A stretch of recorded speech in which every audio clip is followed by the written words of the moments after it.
উনি কিশোরগঞ্জের মানুষ হিসাবে যে সময় রাষ্ট্রপতি ছিলেন খুব গর্ব করতো সবাই। ডক্টর ইউনূস যে চান্স উনাকে দিয়েছেন যেতে, এটা একটা প্রশংসার যোগ্য কিনা।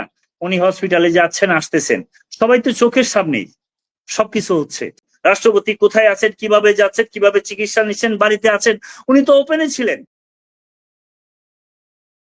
সেটাই আপনি আমাকে যে প্রশ্নগুলো করেছেন, যেহেতু আমি কিশোরগঞ্জের মানুষ, কিশোরগঞ্জে আব্দুল হামিদ সাহেব কিশোরগঞ্জে বাড়ি। আমার কলেজে, যে কলেজে আমি বিপি ছিলাম 1990, এই কলেজে উনি বিপি ছিলেন। উনি বোর্ডিং এর থেকে বিপি হয়েছেন।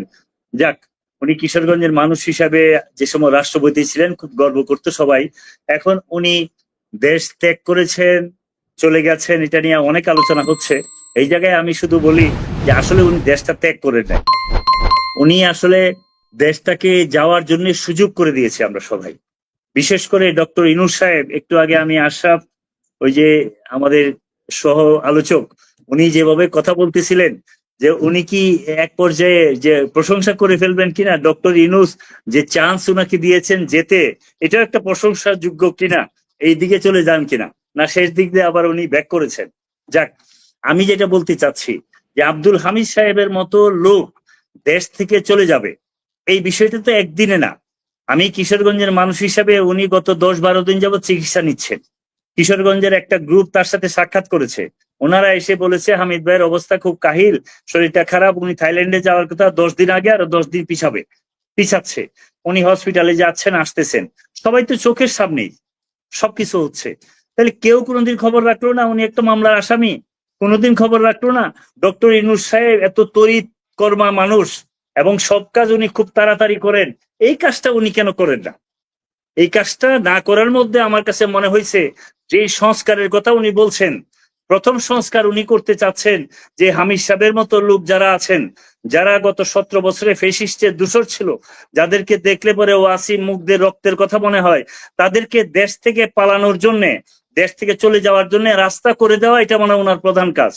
আর না হলে উনি প্রধান উপদেষ্টা হওয়ার পরে ইমিগ্রেশনে ভিভিআইপি লাউন্সের মাধ্যমে উনি হুইল চেয়ারে বসে তার ছেলেকে সাথে নিয়ে, তার শালককে সাথে নিয়ে উনি কিভাবে গেলেন?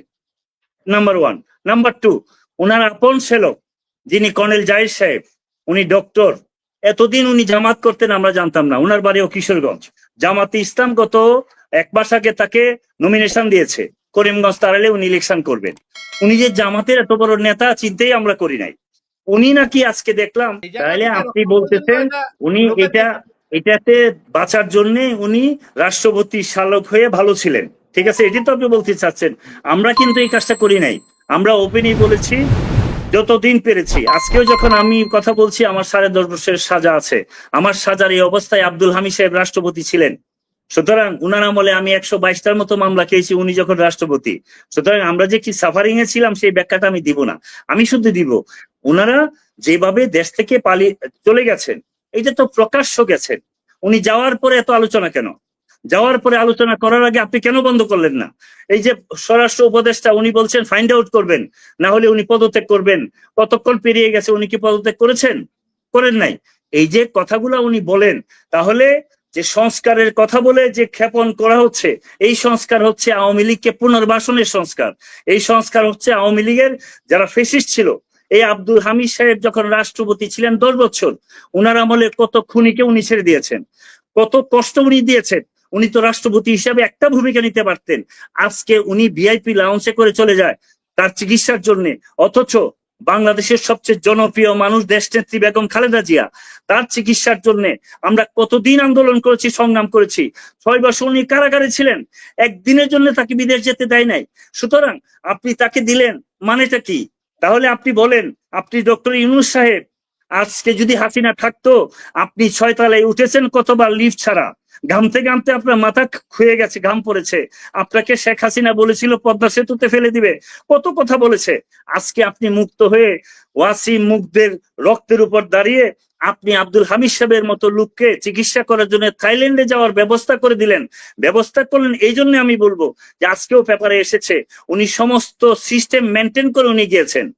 আজকে এই সিস্টেমের মেনটেন করে উনি যাওয়ার পরে আপনি দেখেন তারা বাঁচার জন্য উপদেষ্টা আমার কিশোরগঞ্জের এসপি সাহেবকে ওএসডি করেছে। একজন এসআই কে ওএসডি করেছে। এসআই এসপি কি রাষ্ট্রপতির খবর রাখবে? উনি রাখবে কিশোরগঞ্জে একটা এমপি যদি ভাইগা যায় সেটা সে দেখবে, তো রাষ্ট্রপতির খবর তো সেটা উনি রাখবে না। রাষ্ট্রপতির খবর রাখবে ডক্টর ইউনূস সাহেব, রাখবে স্বরাষ্ট্র উপদেষ্টা, রাখবে আইজি। আজকে যদি এই অপরাধী হয়, ডক্টর ইউনূস সাহেবের প্রথম বিচার হওয়া উচিত, তারপরে হবে স্বরাষ্ট্র উপদেষ্টা, তারপরে হবে আইজি সাহেবের। পদত্যাগ করতে হলে আইজি সাহেবের করতে হবে। আইজি সাহেবের বাড়িও কিশোরগঞ্জে, উনি আমাদের এলাকার সন্তান। উনি এই কাজটা, উনি তো জানেন রাষ্ট্রপতি কোথায় আছেন, কিভাবে যাচ্ছেন, কিভাবে চিকিৎসা নিচ্ছেন, বাড়িতে আছেন। উনি তো ওপেনে ছিলেন, একদিনও তো কথা হয় নাই। অথচ আপনি নিচে বিচার করছেন, উপরে বিচার হচ্ছে না।